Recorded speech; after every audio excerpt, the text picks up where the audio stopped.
নমস্কার বন্ধুরা, পৃথাকুন্তির পাকশালায় সবাইকে স্বাগত। আশা করি সবাই খুব ভালো আছেন। চলে এলাম আরও একটি নতুন রেসিপি নিয়ে।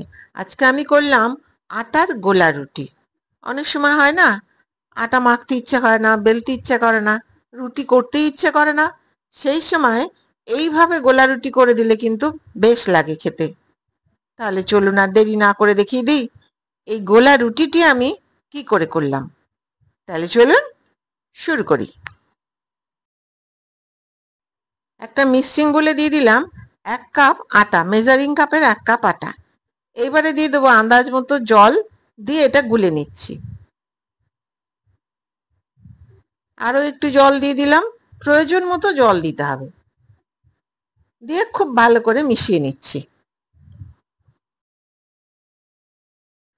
এবারে দিয়ে দিলাম 1/3 কাপ সুজি।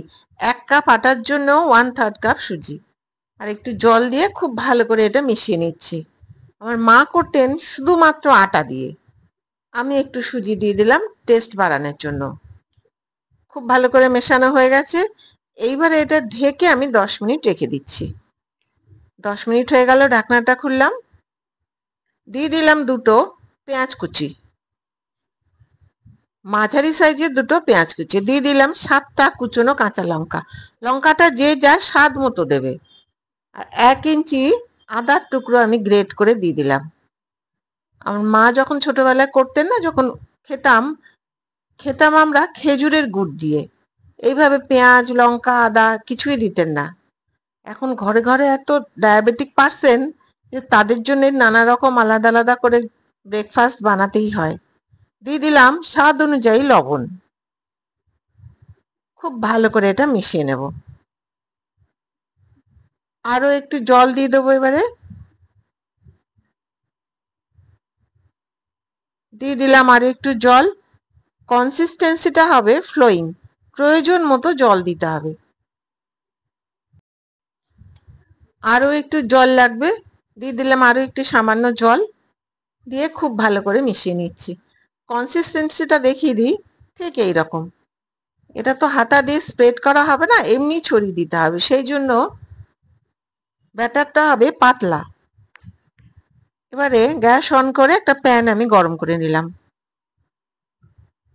দিয়ে দিলাম 1/2 চা চামচ রিফাইন্ড তেল। আমি দিয়ে দিলাম সানফ্লাওয়ার অয়েল। ফ্লেমটা কমিয়ে দিয়ে গ্রিস করে দিচ্ছি। এবারে এর ওপরে এই ব্যাটারটা থেকে নিয়ে অল্প অল্প করে দিয়ে দেব। আমি প্রায় 1.5 থেকে 2 হাতা ব্যাটার এর উপরে দেবো। আর দেওয়ার আগে ঘেঁটে নিতে হবে।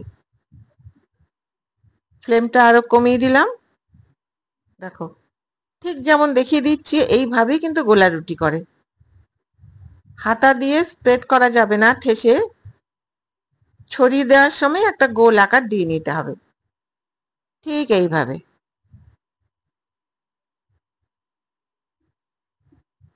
ফ্লেমটা লো টু মিডিয়াম অথবা মিডিয়ামে থাকবে। ওপরটা জমে গেছে, দেখো সাইড দিয়ে উঠে আসছে। এবারে উল্টে দিলাম। 2 দিকে হালকা গোল্ডেন ব্রাউন হওয়া পর্যন্ত ভেজে নেব। আরো প্রায় 2 মিনিট হয়ে গেল। নিচ পোর্শনটা হালকা ব্রাউন হয়ে গেছে। এবারে উল্টে দিলাম। দেখো দুটো দিকই হয়ে গেছে। এবারে ভাঁজ করে তুলে নেব। একটা প্লেটে তুলে নিলাম। একই রকম করে আরো একটা ভেজে দেখিয়ে দিচ্ছি।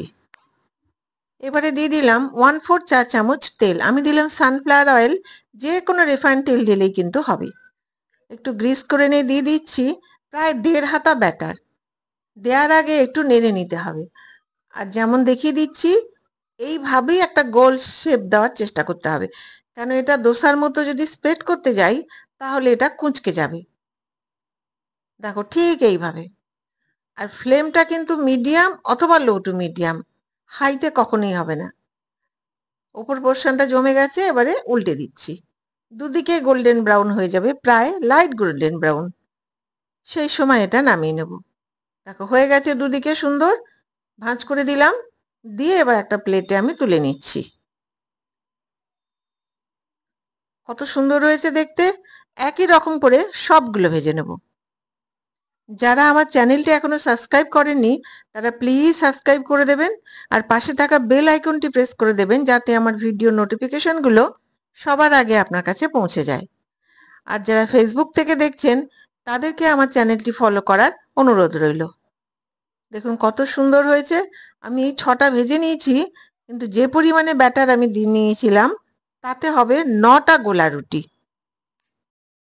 তাহলে বন্ধুরা তৈরি হেলদি অ্যান্ড টেস্টি আটার গোলা রুটি। এটা সবার জন্য, ডায়াবেটিক পার্সনদের জন্য আর যারা ওয়েট লস করতে চায় তাদের জন্যও বটে। আজকে আমি এটা সার্ভ করলাম hot and sweet tomato chilli sauce দিয়ে। এই সস দিয়ে খেতে এটা বেশি ভালো লাগে। যার যা পছন্দ সে সেই রকম চাটনি দিয়েও খেতে পারে। তাহলে আমার এই ভিডিওটা যদি ভালো লেগে থাকে তাহলে please give a thumbs up, share আর হ্যাঁ, কমেন্ট করতে ভুলবেন না। আপনারা বাড়িতে করুন, খান আর আমাকে কমেন্ট করে জানান কেমন লাগলো। তাহলে দেখা হচ্ছে আরেকটি নতুন রেসিপি নিয়ে। আর আমার এই ভিডিওটি শেষ পর্যন্ত দেখবার জন্য ধন্যবাদ। ভালো থাকবেন, সুস্থ থাকবেন।